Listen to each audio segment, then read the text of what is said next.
All right, football fans, welcome into the regular season finale edition of the Fearless Football Forecast, Tony. It's like we never thought we were going to get here, and now the regular season is wrapping up, and the playoffs are almost here. Can you believe it? We've had hurricanes, we've had all kinds of delays. All kinds of rainstorms. Games where teams score 100 points. Yep. Who are we? I'm Jordan Anders. Yeah. Most days. This is Tony Castleberry. Yes. And we're here as we have been all year, or one of us has been all year. Oh, please. I had a surgery. Calm down. I couldn't make it because I was in the hospital. My bad. And that's excuses. But we're going to break down all 6 games that involve Pitt County High Schools this week. Tony will go ahead and jump right in. We've got 4 Thursday games this week, and then a pair of Friday games in the Eastern Plains 2A Conference. We'll start with the Thursday games and start at the top at one of the most surprising and also kind of the most important, which is Aiden Grifton at North Lenoir. I don't think anyone, this wasn't scheduled to be the last game of the year, so nobody knew we were going to be in this spot. But even still, I don't think anyone thought it was going to come down to these 2 teams for this conference championship. Yeah. With both being 4-0, this is about as simple a scenario as you can get, where winner is the conference champion, loser is not. Yeah, that's pretty simple. So that's pretty much where we are. And Aiden Grifton was picked to finish second in this league and has played. They're 7-3. They've played really well all year. North Lenoir is the big surprise here. His team has gone 2-9 each of the last 4 seasons, and now sitting here at 5-5. They've won 4 in a row, and 4-0 in the league.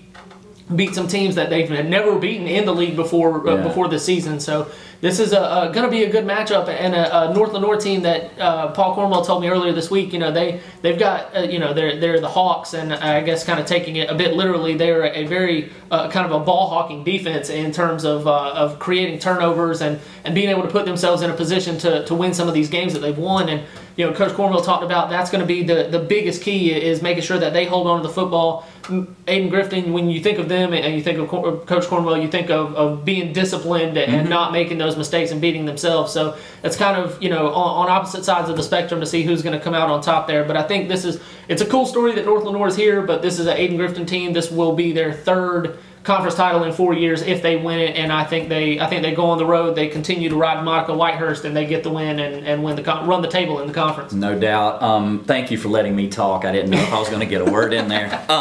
No, I agree with you. I think the good feeling for North Lenoir ends this week. That's a motivated Aiden Grifton team. Whitehurst making some like ESPN Sports Center highlight type plays in that game last week. That the offense really seems to be rolling, particularly the ground game, which we've known Aiden Grifton to kind of lean on for many years under Coach Cornwell, and I think that'll continue this week. I mean, low scoring North Lenoir team, it seems like Aiden Grifton's offense is kind of getting into that 25, 30, 35 point per game range, and I think that'll continue. I think they'll win pretty easily and rack up another conference championship. The next game, we step up in classification, CB Aycock at South Central, a South Central team that would love to end the year on a high note. After a couple of bright spots here and there, you thought, well, hey, maybe they're going to pull some upsets. Things have kind of reverted back to the norm a little bit for them, I believe. And, does 5 and 6 get you in the playoffs if you win? It may. Is that a maybe? It's unlikely. They would drop one for one non-conference loss to be 5 and 5, and there's a lot of teams right there kind of in that scenario. So a tough road to hoe. So they would, but still, they would like to end the year on a high note with a win, get to 5 victories. I think that would certainly be a step forward for Coach Andy too and his program. After any team that plays Conley, I feel like the following week they're nursing their wounds. And that's kind of where South Central is now. They gave up 70 points in a loss to their arch rival last week, and they're looking to get right against the CB Aycock team with a 6-3 overall record. But the conference record is pretty similar, 2-3. The other one's 1-4. I like South Central at home here. I like them going out with a bang. Athletic plays from the quarterback. He made some great plays in the first half against that Conley team last week. So I'm going to pick the Falcons. And you mentioned the quarterback, Dexter McDuffie. Talked to Andy too on Wednesday and said he wasn't sure kind of a game time decision with Robert Rapp being back from a foot injury or Dexter McDuffie going in this game. If McDuffie goes, it gives them a little bit more of a run look. Rapp more of a drop back passer, whereas McDuffie is made some good plays in the passing game Friday against Conley. Definitely, but is also very quick on the ground and able to kind of spearhead that rushing attack. So it'll be interesting to see who they have. And you know, this is an ACOC team that I mean, outside of, you look at what Rose and what Conley have done offensively in the league, but ACOC is right there in terms of the number of points that they've scored. I mean, they've been able to rack up yards and points at will. So it's going to be a tough matchup for South Central. But you know, like you said, it's been such an improvement this year, you know, being at 4 wins as opposed to 2 last year. Have a chance to go to 500. I think they use that as motivation, and they stifle ACOC just enough and make just enough big plays to get the win at home. You're right, because I picked it and you picked what I picked, so that makes you right. Exactly. That's the way we do math here. Yeah, no doubt. No doubt. Speaking of, I mentioned J.H. Rose just then. Rose is on the road at Eastern Wayne. This is a team that, coming off of a state final appearance last year, and we all knew there was going to be some question marks about, you know, how far they were going to be able to go and what they were going to be able to do in the regular season. But you know, coming off a loss that left Dave Wotecki and that coaching staff about as frustrated and as kind of bewildered as I've seen in the 2 years that I've been here, and especially because they played well enough to win, but they had the turnovers. They had one that was a pick six, another that was inside the 10-yard line. New Bern last week you're talking about, right? Yeah. And you know, Rose had those turnovers against New Bern.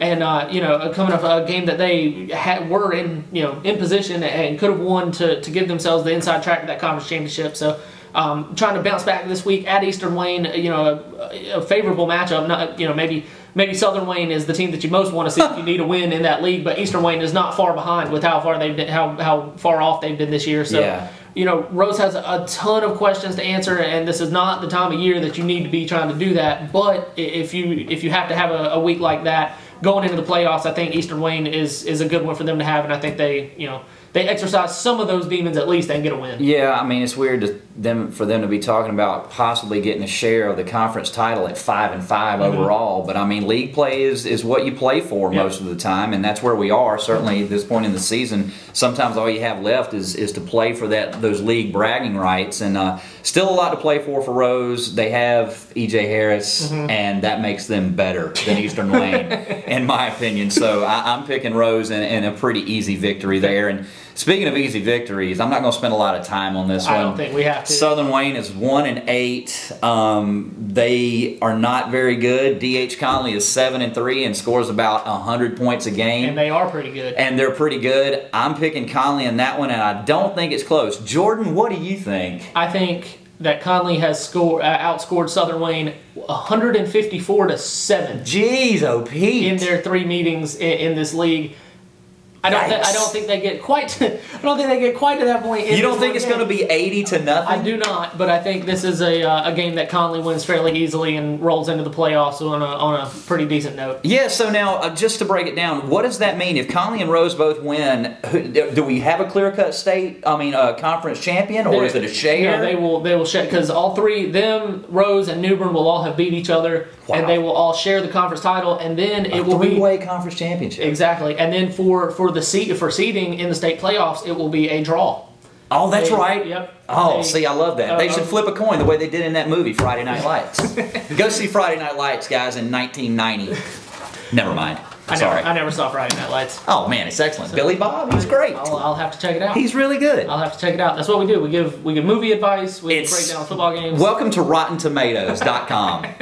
This is a website. Yeah. All right. What's our Friday games looking like, Jordan? Friday, we got the 2 games in the Eastern Plains 2A Conference. Tony will start with Bettingfield at North Pitt. This is a North Pitt team that, win or lose, the season is over for them. It's been a really tough year for Brent Wooten in his first year over there. And you know, North Pitt, they got that one win to start conference play, and then conference play has just kind of spiraled out of control for them a little bit. You know, last week kind of looked like on paper their best chance to get the league win that they were looking for. Yeah. And you know, and Fayetteville Central was able to win that one by 3 touchdowns. So and this is a Bettingfield team that throttled that Fayetteville Central team the week before. Shut them out. Yeah. Super fast. And so this is, you know, there's a lot of speed and athleticism for North Pitt to try to contend with there, and I I think they put up a fight as they have all year. They've been in a lot of these games, but I don't think they have what it takes to knock off Benningfield the last night of the year. I agree. I mean, North Pitt's going to be ready to just go ahead and file this season away, I think, after Friday night. And, there were some positives. They kind of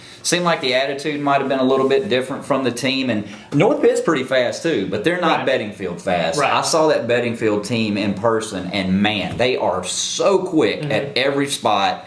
That's going to be a problem for North Pitt offensively and defensively. I think Bedingfield's going to win big there. Last game we have is a 7-3 North Johnston team going to Fayetteville Central. And, after that loss at Bedingfield that you mentioned, that game I covered, Fayetteville coach Scott Gardner said basically, look, we know what's in front of us. We've got to win out to make the playoffs. Well, they got that first one out of the way, and now they have to beat a pretty good North Johnston team, I think, to qualify. And I wouldn't put it past them, but just with the injuries that Fayetteville Central's had, it's really kind of bogged them down. And the Bedingfield game that I saw, too many self-inflicted wounds. They hurt themselves with too many turnovers, penalties in really bad spots. And good teams can force you into those kind of things. It's not necessarily all coming from you. It's the other team putting pressure on you and you folding under it. I feel like that's what happened with Bedingfield, and if North Johnston is able to do that, I think they'll win too. I would like to see Fayetteville Central pull an upset here. I think they're capable. I think they have the players and could do it. I just don't think it's going to happen. I think North Johnston's too good. I'm going to take the Jaguars. All right. Because this is, like you mentioned, this I like is an upset pick. At home, the last night of the regular season, they've got to have, to make sure, to kind of stamp their ticket to the playoffs. Who knows what's going to happen once they, if they get in, but I think this is just too big a moment for them to kind of let pass them by, and I think they make the plays they need to at home to punch their ticket. Okay, I hear you. And I was wrong about Friday Night Lights. It was actually more like 2005. I said 1990. I'm that old, but that movie isn't. 1990 was the year I was born. Good for you. Oh, young guy. Fun. So that's, are we done here? Yeah, we are done. That's all 6 games. We'll have let's see. We'll have the total coverage. We'll have, coverage and results of those games in Friday's paper and Saturday's paper. My goodness. And we got Tony. We got ECU. We got the soccer playoff still going on. We got ECU basketball. We got me fighting with ECU Parking on Twitter. What's up? We got all kinds of stuff happening on Reflector.com. You can check out there. You can check us out on Twitter. I'm at Reflector Jordan. He's at T Castleberry GDR. Enjoy that Twitter feed. It's a lot of fun right now. He's fighting. Loves fighting with people. It is a lot of fun right now. That's good stuff. But so we'll be back next week to break down however many teams we have make the first round of the playoffs. Tony, we'll be here to do that. So thanks for tuning in.